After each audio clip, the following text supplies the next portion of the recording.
English translation, 70th contact, Thursday, 6th January 1977, 001 hours. Today I have some questions that you have answered earlier. But we would all appreciate it if you could answer them again, in a coherent way, and if possible in more detail.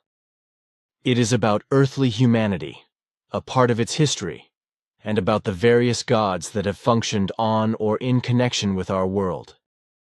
Could you give me some more coherent information about this? Sure, if that is what you want. Naturally, but first I have another question. At the last contact I asked you a question about the giants, etc., and if I remember correctly you told me that Noah was 3 meters and 10 centimeters tall, right? Sure, why do you ask? Because of a clerical error I made. Instead of 3.1 meters, I said 31 meters. That is not so bad, because you are able to rectify that. This is what has just happened through your answer and my question. But now, something else. Also a question. In the last contact report, I covered up the question and your answer, on advice. The question was how many atoms a molecule contained. Your answer was that the answer to this question, in this form, could lead to misunderstandings. But then you said that a molecule contained 49 atoms. Unfortunately, I could not find the questioner now, so I cannot refine the question for you and do not know what, in actual fact, to ask. Therefore, I would like to ask you now to give me an explanation for your answer, because in the meantime I have been told that the different molecules, of which I also do not know what they are, have different numbers of atoms. So, my question goes like this. What did you describe with your answer? Which molecule is it that contains 49 atoms? I feared that, but I can give you the answer. The molecule I have mentioned is, according to your concept, the primary or first molecule of the materializing spirit mass or spirit energy. This molecule contains 49 atoms, of which only a few are known to earthly science. Fundamentally, it is to be explained here that the Earth scientists are on the wrong track in the designation of the atoms, because what they designate as under the atoms are not atoms. These themselves are from a certain level no longer of a purely material nature, but intermediaries between coarse matter and spirit energy. Everything is divided into a sevenness, which we call the sevenness of the matter structure. Structurally, the 7 levels are completely different, and thus also different in their value. So far, only 2 of these levels are known to Earth science, namely the 7th and the 6th, while they begin to explore the 5th, because they have somehow become aware of it. So the scientists of the Earth work completely correctly in their research, because they explore the origin of life by regression. This means that they trace their research from the end product back to the origin, which corresponds to sound reasoning. Despite their right actions in this respect, however, the Earth scientists are extremely arrogant and still very poorly educated, for how else would it be that they call the 7th level of matter structure an atom or atomic level, although this designation only applies to the first level, which is absolutely indivisible in its value. The second level known to Earth science, which in reality represents the 6th level, you call elementary particle or elementary particle level, while the 5th level is already known to them, but they are not yet able to analyze it. So they know 2 levels of the matter structure, the 2 last 6th and 7th levels, while they try to fathom a 3rd level the 5th, which they will call quark or similar, but they have no idea that there are in total 7 levels, and they still lack the knowledge about the other 4. And since these facts are unknown to them, how are they to understand that besides the atomic level, there is also a micro-atomic plane which permeates through all spiritual, energetic, and coarse material matter? Thanks for your information.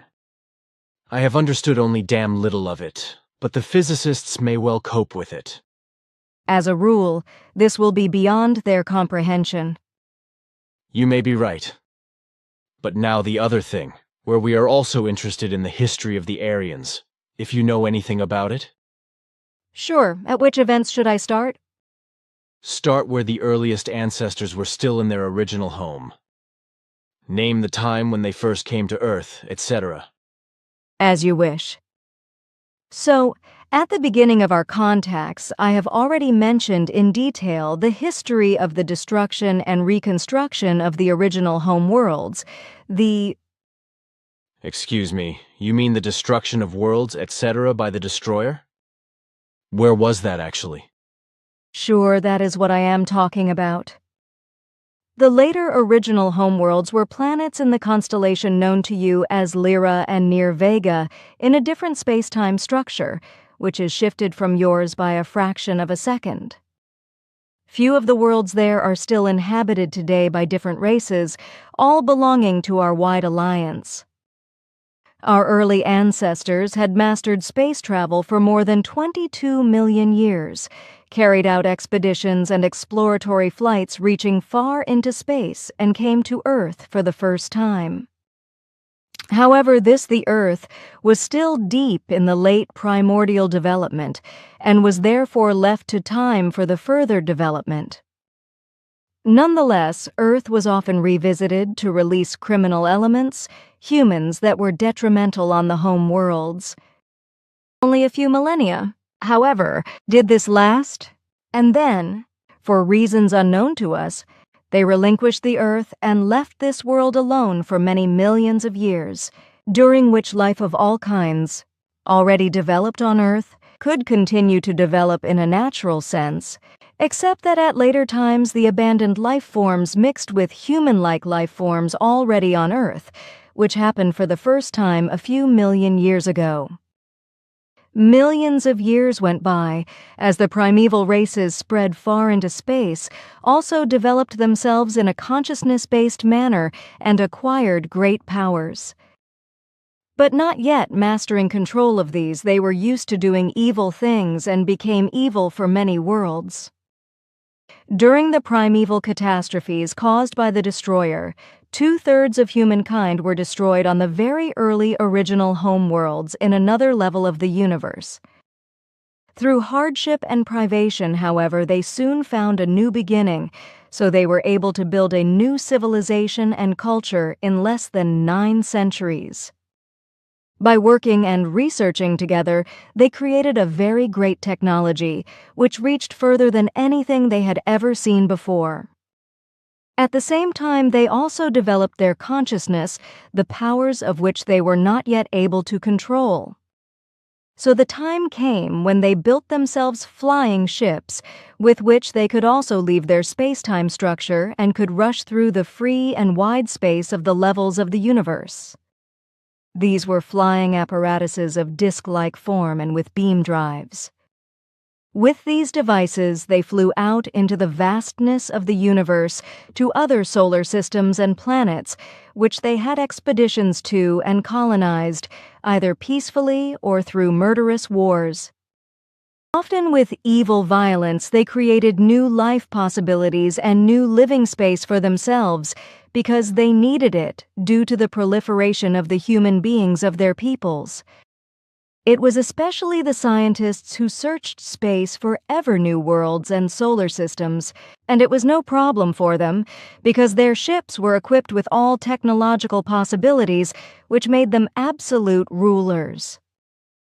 Their weapons were of immense power and prowess, so battles with whole peoples of foreign worlds were only very short and one-sided in favor of the conquerors. In particular, the scientists recognized, in the course of time, the unlimited possibilities of their consciousness-based powers, so they pushed and expanded them by immense accumulations of knowledge until they became a matter of course for them, and they swung themselves even higher up, whereby they soon became absolutely dominant over their peoples. According to their great knowledge, they were called Shwish Ish Wish, which is synonymous with the name God, which is familiar to you and which means King of Wisdom. The Jeshwish, far superior to all people in terms of knowledge and ability, subjugated all life forms, cast a spell over them, and ruled them in a dictatorial form. For several centuries, exactly after 864 years of today's terrestrial era, the people rose up in a revolution that at first smoldered underground, but this led to the Jesuits taking violent measures and trying to nip everything in the bud, which did not succeed completely. The domineers killed innumerable human beings or simply eliminated them completely with their terrible weapons so that not a single speck of dust remained. This, however, increased the anger of the people, and underground they were secretly preparing for battle. Preparations took 4 long centuries in secret form to break out in one sudden blow into a far-reaching and open war of liberation, which spread and dragged on over many other dimensioned worlds of the Lyra and Vega systems. More than 60% of all things of cultural value were destroyed and completely demolished. Some races were completely wiped out, while others were only able to survive with extreme hardship. 3 worlds of the Lyra systems were simply completely eliminated and dissolved into energy by a novel process that is now also under development on the Earth in its very beginnings. Earth humans already call this insane weapon according to its deadly value, namely overkill. Still, as a fantasy product of a perfect technology, this weapon of total elimination, which is in research and construction by scientists, has already found entrance into various books and films describing this cruelest of all weapons in futuristic novels to save Earth humans from the last madness. According to the terrestrial calendar, the event of the outbreak of the War of Liberation in the Lyra and Vega systems dates back some 230,000 years. The commander-in-chief of the terrorizing forces was an Jesuit called Asael, who, after realizing the hopelessness of the struggle, escaped the vengeful and victorious peoples by a quick escape into the space-time structure of this level of the universe. Secretly, he managed to seize a powerful fleet of 183 large ships and 250 space reconnaissance ships, with a total crew of 360,000 human beings, and to escape under the most severe combat actions. They quickly left the home systems, only to wander through the again-shifted space-time structures for many restless years, before one day they found a large star system which offered them the necessary possibilities for life, far away from their original home systems.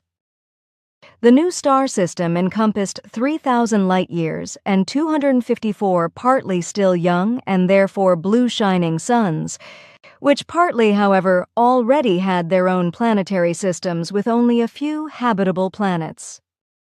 The whole star system was named after the leader of the escape fleet, namely according to your word value Asael's system. After taking possession of this young star system, where various planets had been made habitable by the Titanic fugitives over the course of 300 years, and a new humanity had been created, they set out again in larger groups to explore space and develop new habitats. Of the 3 worlds made habitable, various expedition ships were equipped, after which the Titan fugitives flew out into the vastness of space to reach and take possession of their predetermined destination after 17 years. These were stars and planets in their dimension beyond those stars known to you as Hesperides, which have their own worlds circling around them and were only weakly inhabited by human life forms, which were subjugated by the conquerors. During 2 centuries, a new culture was created on these differently dimensioned Hesperid worlds and inhabited by emigrants from the Asael system. Another 70 years later, Asael walked the path of all transients. He died. He was succeeded by his daughter Plearia and Jaeshrish, female queen of knowledge goddess, and consequently the home system, the Asael system, was also renamed the Plearia system, because for the human beings of that time who were Titans, symbolization was still very much in force, as it still is today with the human beings of the earth, which corresponds to a perverse illogicity. Under the supreme command of the new leader, Playa, further expeditions were prepared to expedite a very distant and lonely solar system, located in this, your space-time plane, which according to all calculations must have come into possession of a section of a planet from the original earliest home systems, after the destroyer had destroyed the earliest original homeworlds many millions of years ago. According to the calculations, however, the destroyer itself must also have taken the same orbit, thus it had been changed in its orbit by the sun of the distant system and had been introduced into the system in a recurring orbit. These calculations were like a hint for the Titans, which is why they set off for the distant system, not knowing that their ancestors had already flown to this system and abandoned undesirable elements on a world millions of years before, namely, on the Earth, your home world. So the expedition ships set off again, and after many years reached the Sol system, where they forced 3 different planets under their rule and began to build a new culture. However, these planets, Earth, Melona, and Mars, were still extremely inhospitable and hostile to life, so the majority of the expedition fleet left the worlds again after a few years, leaving only a few behind, who slowly faded away and joined the animal-looking feral descendants of those earlier abandoned ones millions of years ago, as well as the pure Earth-born ones. The scientists of the Playa system, like their earliest ancestors, left the Earth to its natural development, making expeditions and monitoring visits only here and there, and then leaving the human beings who had become completely wild and were now left there to their hard fate. This lasted many thousands of years.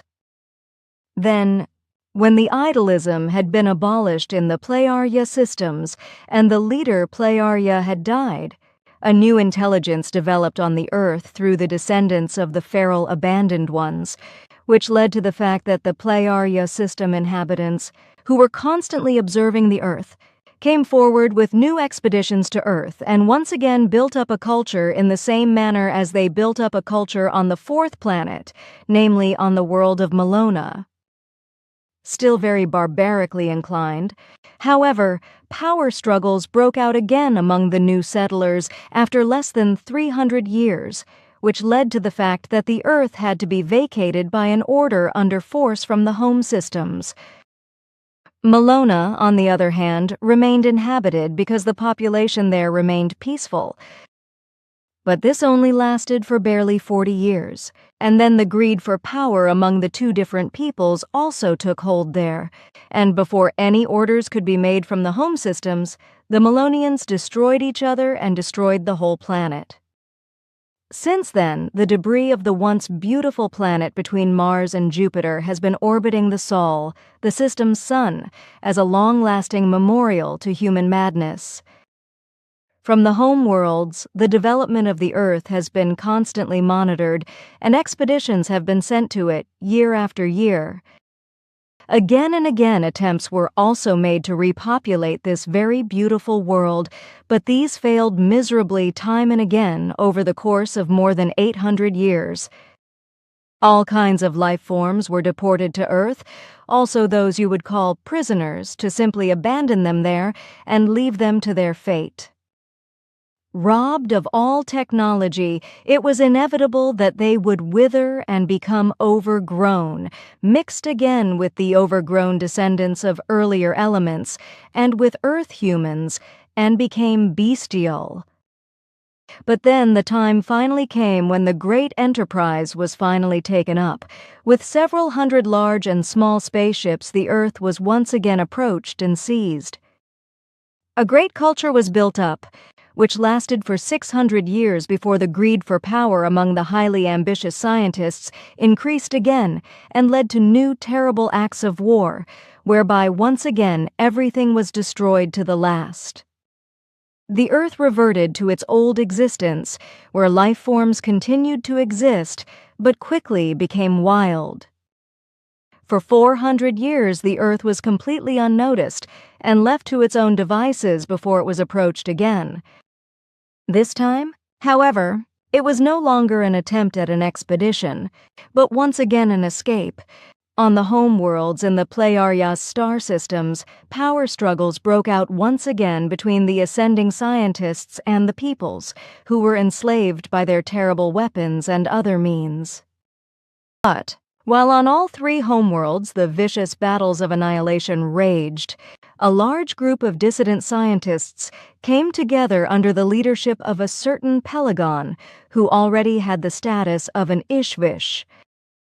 Under his leadership, 70,000 human beings were gathered, including many scientists who seized various spaceships and fled the Pleiaria planets.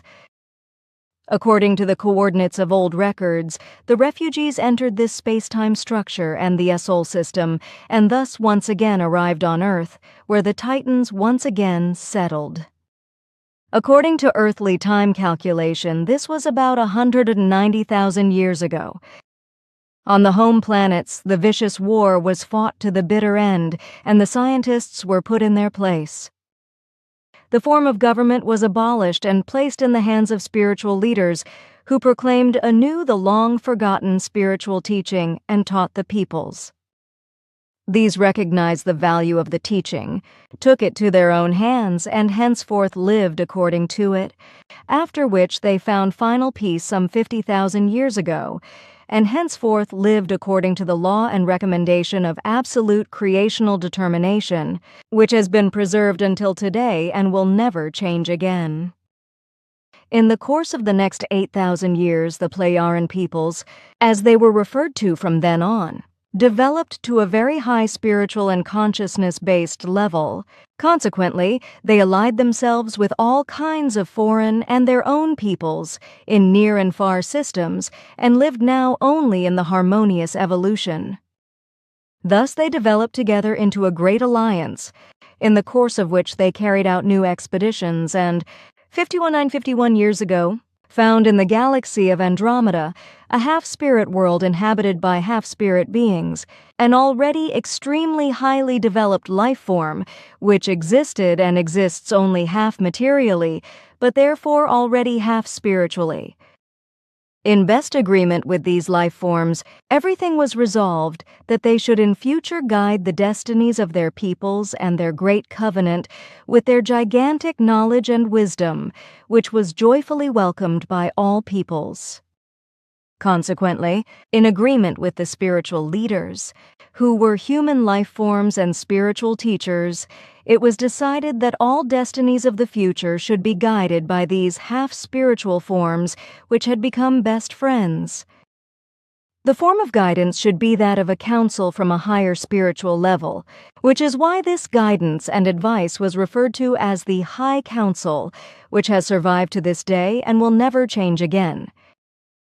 Since then, all folks of all races connected to us have been under the guidance of the High Council, which never gives any orders, but only a High Council, which is optional for each individual form of life to follow, and which as a rule is also followed without exception. Those who fled to the earth knew nothing of the end of the wars for the time being.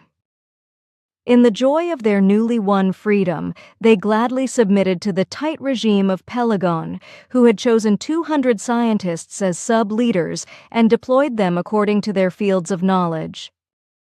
Under their leadership emerged large cities with other inhabited areas, and a very high culture developed on all the continents of the earth, which had resulted from continental shifts over about 300 million years. For about 10,000 years harmony and peace reigned, but then again an Jeshwish called Jasas came out, who murdered Pelagon's successor and seized power over all the, by then, united different folks and races. 20 years later, however, the folk rose up against Jeza, and a terrible and worldwide war broke out again over the earth by those who had traveled farther. Many hundreds of thousands fled with large and small ships into free space, set down and settled in another space-time structure in Beta Centaurus, which you know in your space-time structure as the Barnard star. A few million humans remained on the Earth, where everything that had been built by the extraterrestrial humans had been completely destroyed and totally eliminated. Those left behind, deprived of all technical and other cultural possibilities by the complete total destruction, gradually fell into a wicked lethargy, atrophied, and became wild beings in a nasty barbarism. For 700 years, the Earth was simply avoided before the descendants of the fugitives set out again to populate the beautiful blue world again. This was 133,000 Earth years ago, according to your current chronology. The returnees were led by an Jeshwish with the name Atlant, married to an Jeshrish named Caryatide.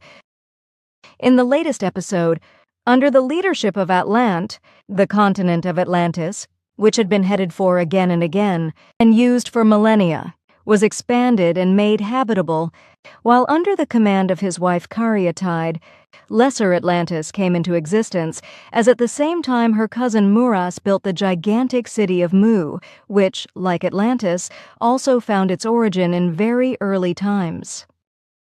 The reason for the construction of these cities so far apart was that the humans had become cleverer through all the wars and hoped for peace as a result of the great distance between the cities if everyone stayed in their domains. So it went well for many long years, a whole 1,800 years to be precise. Then, however, again, some scientists exalted themselves, whipped up by lust for might, and tried to snatch up control for themselves. This time, however, they had not reckoned on the people's memory of war, which had been passed down over the ages. So before the scientists could strike, the folk rose up against them. Through an accomplice, the scientists obtained possession of spaceships and fled into the space-time-shifted regions of Beta Centauri. This was 115,000 Earth years ago.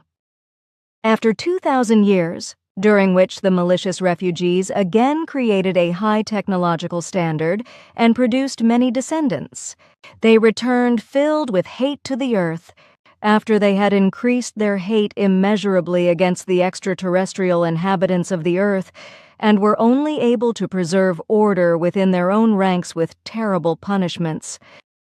Spurred on through their inhuman hate, they, through research and the knowledge obtained from it, drove up their life expectancy to more than 1,000 years. Their single wish was, however, to gain control over the Earth, for which reason every individual was taught wicked intrigues and was instructed in the craft of war. After 2,000 years, this hate-drenched people was so far along that it could venture an attack on the Earth. Therefore it manned its ships and came newly to the Earth, and indeed under the leadership of the Jeshvish Arus, the barbarian. This happened 113,000 years ago. Arus was extremely bestial and barbarous in his disposition, and his power was feared. Like Pelagon, already thousands of years before, Eris also had 200 high-level scientists with him, who he made sub-leaders. In a lightning action, they fell upon the Earth, robbing, murdering, and taking possession of the land. Primarily, they conquered the distant land in the northern regions, where the climate was moderate and very good. These were those regions, which are traditionally known to you as Hyperborea, and which were far in the north, before an upset of the Earth shifted its axis, so that the then regions exist today where you name Florida. Coming from the north, Aris's son, Aris II, set out and fell upon those lands which today you call India, Pakistan and Persia, and so forth, whereby they struck the earliest forefathers of the Sumerians, who, peace-loving, fled and set down far in the south, folk of dark-colored skin, but by your terms, not Negroid, but like Europeans and of tall growth, risen from a race of former Syrian refugees who had likewise settled on the earth 133,000 years ago, as did the refugees from the Pleiaren system. Named after Aris II, the India of today was at that time called Aryan, which, however, split off from Hyperborea after a few centuries, after 210 years, to be exact, and joined with the inhabitants of Mu and Agartha, while from Hyperborea, Iris I constantly troubled Mu and Greater Atlantis by wicked war activities in order to become their ruler. During around half a millennia, or said very precisely, during 502 years, those war machinations continued until Eris I, who in the meanwhile had become old and weak, succeeded in infiltrating wicked elements of his hater humans into the leading controlling ranks of Atlantis and Mu, who secretly stirred up violence and hate for so long, as also did their descendants over several centuries, until, through boundless intrigues, Mu and Atlantis were able to be completely destroyed some centuries later, while the only few survivors were beaten into servitude. However, great scientists, in knowledge of the coming things and conscious of their powerlessness, set off in spaceships and fled towards the early homeworlds in the Pleiaren systems, where they were affably received. I indeed do not need to speak yet again about the destruction of Atlantis and Mu, because you will find that as a separate chronicle in the explanations given to you. So it only remains for me to report that Eris XI, as a very distant descendant of Eris I, was murdered in his old age many thousands of years later, and around 100,000 years after the destruction of Mu and Atlantis, by his third-born son Jehavan, after which this one took over command of the Hater people in order to rule these and 3 earthly peoples and the Hyperboreans himself. The one Earth folk consisted of the very distant descendants of the Armus folks who had lived where the region of Armenia is today. These were descendants of the Jeshvish Armus, who settled there with his race 133,000 years ago after he had emigrated from the Pleiaren systems. The second Earth folk which fell under Jehavan's control were the descendants of the Aryans, who meanwhile had mingled themselves with the still very underdeveloped pure earthly and lethargic native population after the Sumerians were expelled. The third Earth humans were not really such a people in themselves, because they were a very widely disseminated alliance of gypsies, which was interspersed with Jehavan's spies and saboteurs, who, in unity with the gypsies, brought about dissension everywhere, greedily drawing everything to themselves, and were always constantly eager to murder, burn and rob, for which reason one named them the Hebrons by the original language of our forefathers, therefore Hebraion, and later then Hebrons. These names correspond to gypsy, scum and outcast in the sense of the original language, which therefore has not been transferred to your present languages, because the sense of your present term for gypsy still only means the wanderers, the itinerant, and the unsettled ones. Thereby it should be clarified that the present gypsy people have not the least in common with the Hebraian of that time, who proclaimed themselves the firstborn and the chosen ones, just as much as do their distant descendants, who today still dare to assert this. In truth, the Hebraians were the real scum and outcasts of Earth humanity, because through them fights and quarrels within the whole world were constantly stirred up and yet further spread, which has been maintained until the present day. Earth will only finally be at peace, then, when this power-hungry and bloodthirsty Hebraian alliance, which has declared themselves as a people, and which has split into various sects addicted to world control and so forth, has been fully dissolved. Jehavan ruled until about 3,660 Earth years ago, until he was likewise treacherously murdered by his only son Jehav, who then snatched up rule for himself after 340 years of his father's reign. Jehav ruled wickedly and always screamed for blood and revenge, until 3,320 years ago in your chronology, during which time he sired 3 sons who were named Arisam, Ptah, and Salam. Megalomaniacal like his father Jehavan, he let himself be proclaimed as creator and celebrated as such, and like his father, he caused terrible devastation among the 3 human races, and he demanded blood and death. as addicted to power as his father Jehav, was also his firstborn son Arusam, who constantly wanted to take over his father's power. Thus he also finally murdered his father Jehav and wanted to snatch up the power for himself.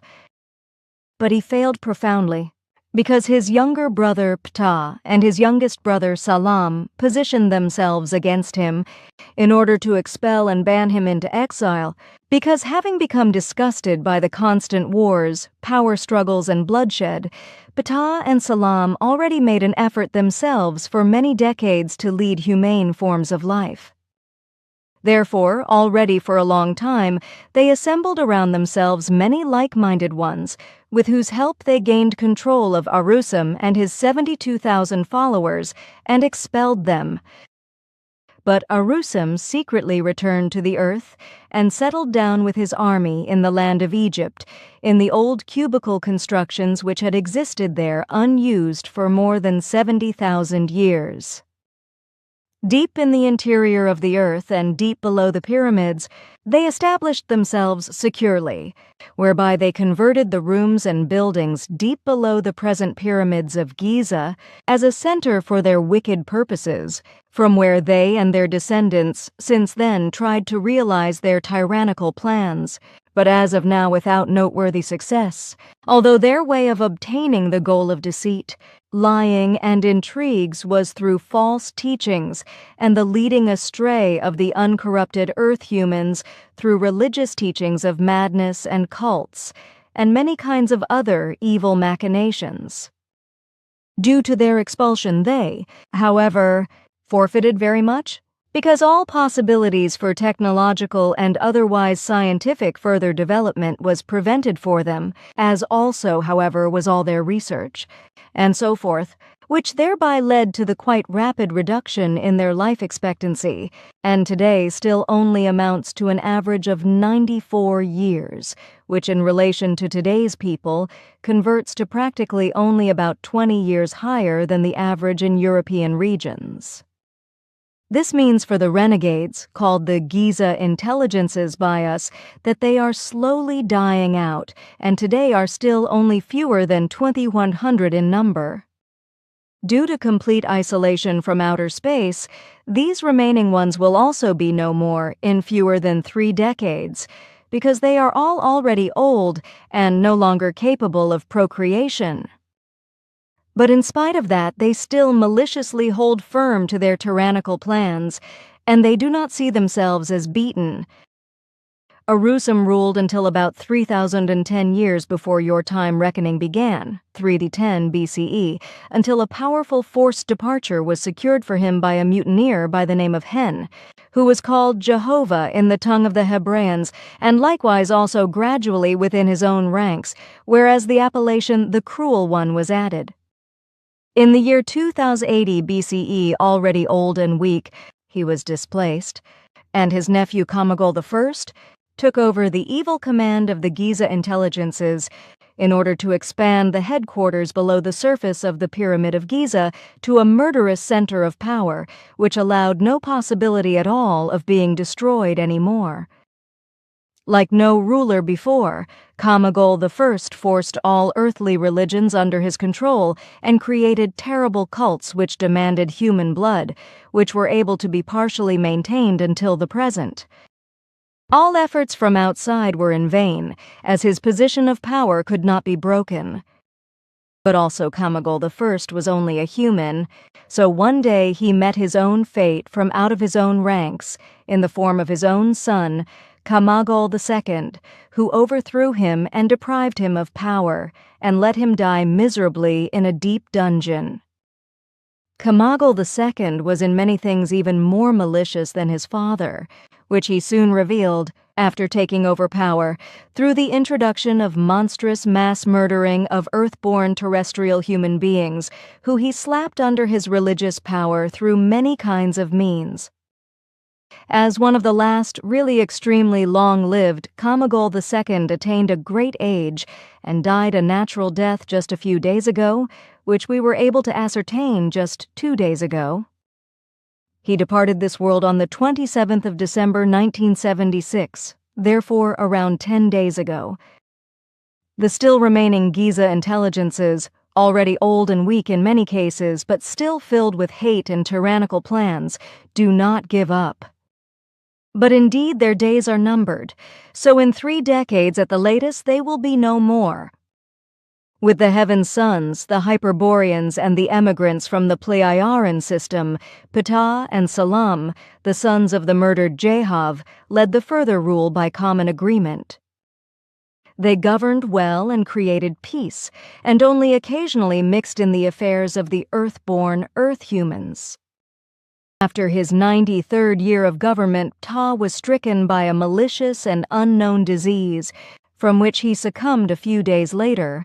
Consequently, his brother Salam continued to lead the government alone, until, weak from his great age, he handed over command to his son Pleios 2040 Earth years ago, after he had taken up connections to the home worlds already centuries before, and had placed himself and his people under the home form of government, namely that of the spiritual teachers.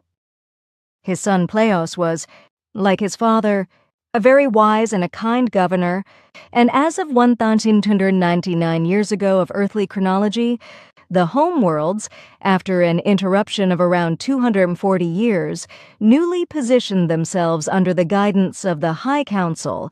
He too arranged himself and his people therein. Respecting and following the advice of the High Council, he prepared for the long-yearned-for return to the homeworlds, which took place 1,094 years ago by your chronology, after Emmanuel, at Pleios's direction, begat by the spiritual leader Gabriel, was educated as a prophet and had become right for his mission. Still to mention is that among the very distant descendants of Eris, who had subjugated the lands in the north, there existed elements in great number, who, until in the time of Jehav, preserved themselves as the Erusists. These, a group of 160,000 humans, were named the Great Aryans because they still advocated the ideas of Eris I. They even released themselves from the powerful control of Jehav and wandered, plundering, through the land, from northwest to the east, where they penetrated into that land where in earlier times Eris II had settled with his people and expelled the Sumerians, where in the meantime, however, the then Aryans mixed themselves with the low native population and forgot their actual origin. Also in the meantime, the descendants of the Sumerians returned to their old homeland, so also they settled there again. But then came the Great Aryans, who moved between the Caspian Sea and Ararat, and took possession of the clay-brick towns of the mixed folks, which had reached a good level of prosperity as a result of the earlier invading Aryans and the returning descendants of the Sumerians. Their work consisted mainly of trade and agriculture, which was well mastered by the Sumerian descendants. So, the appearance of the human beings and all their buildings was very orderly, and a strict discipline ruled. Indeed, even a certain submissiveness towards the highly developed Sumerian descendants, who were superior to the native people in consciousness-based development and worldliness.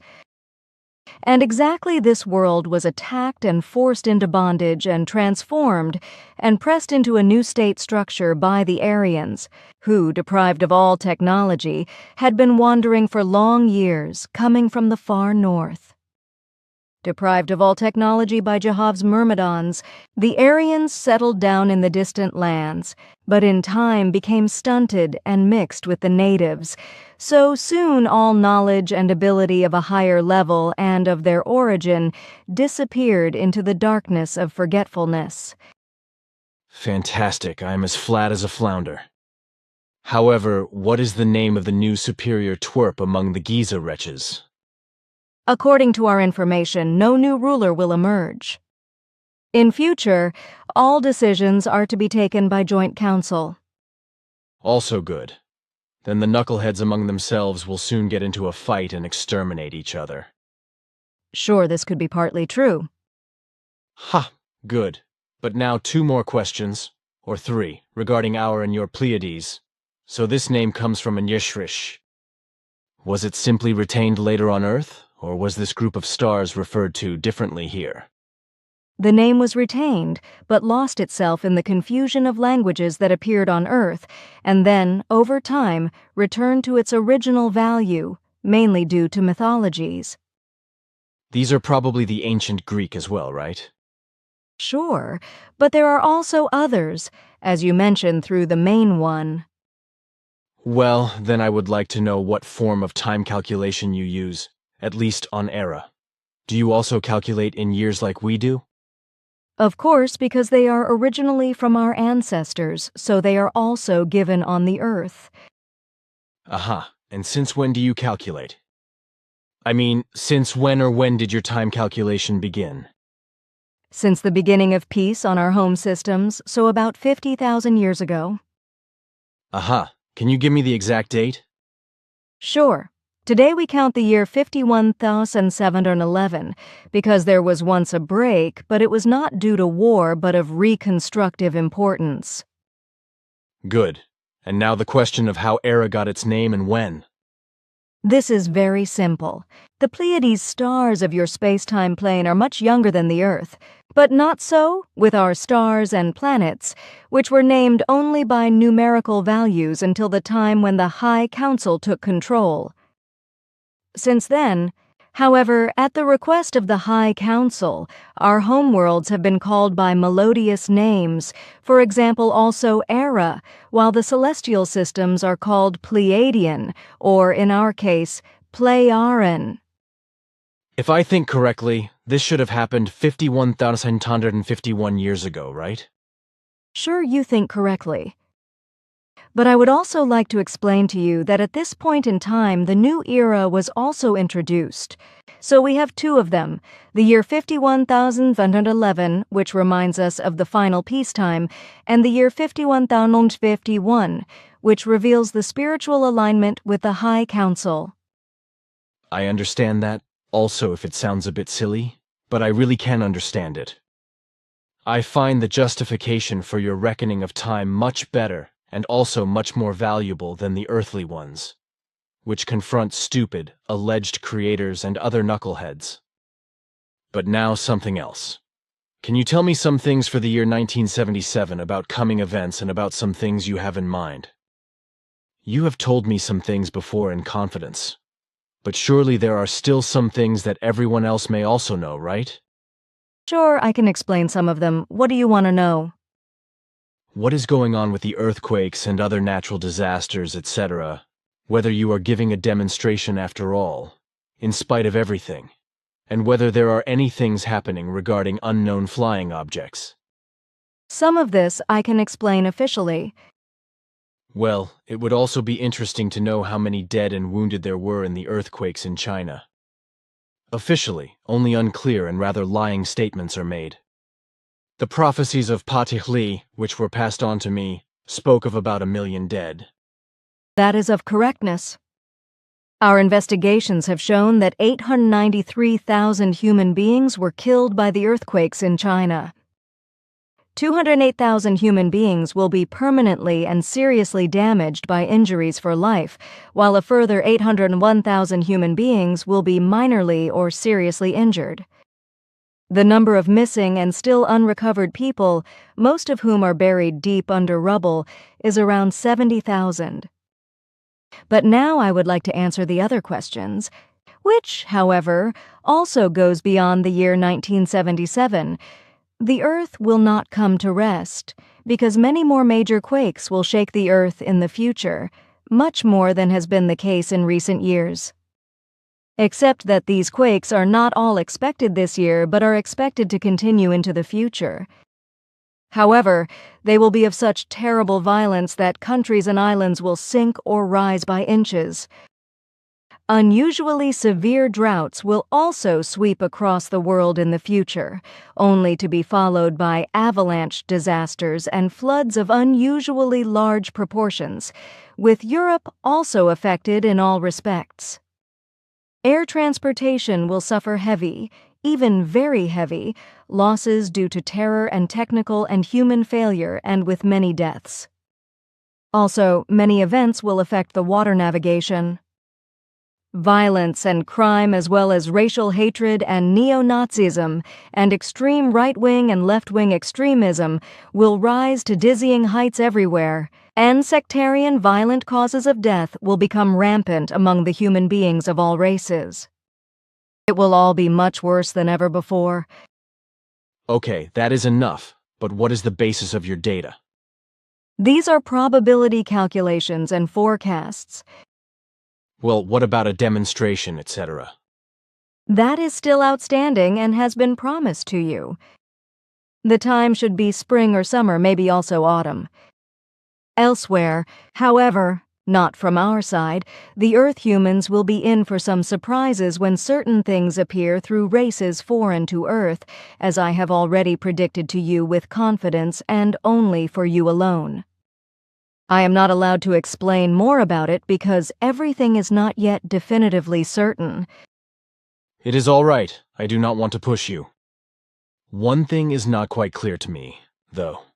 You told me recently that an Earth-foreign spaceship has been roaming the Earth space for months, seeking contact with Earth humans, but that it does not dare to do so. Where does this ship come from, and why do you not make contact with it?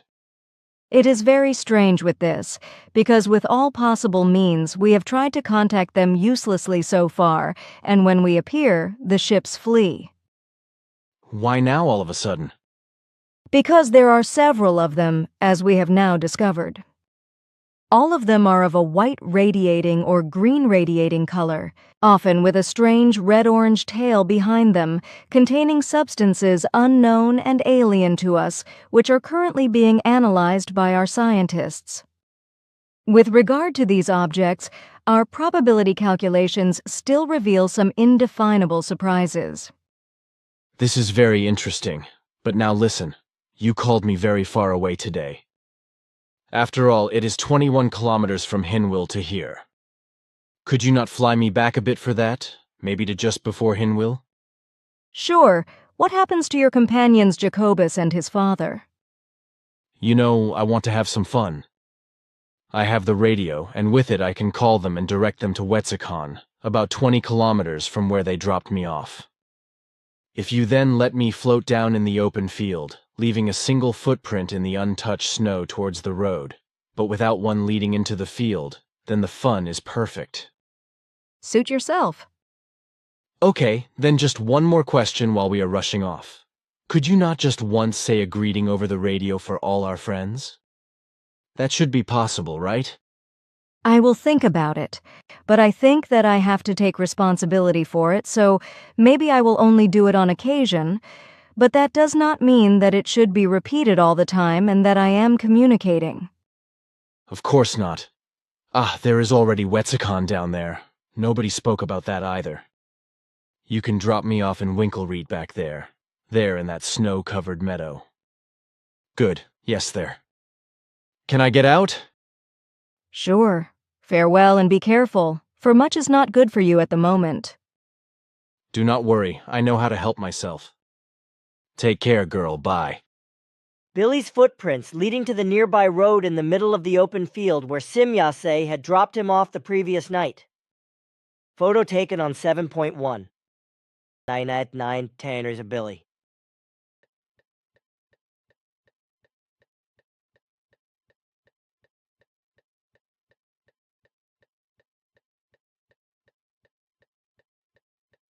Close-up of the place where Simyase had dropped Billy off the previous night. Photo taken on 7.1. 9 to 7, 9 4 inch Billy.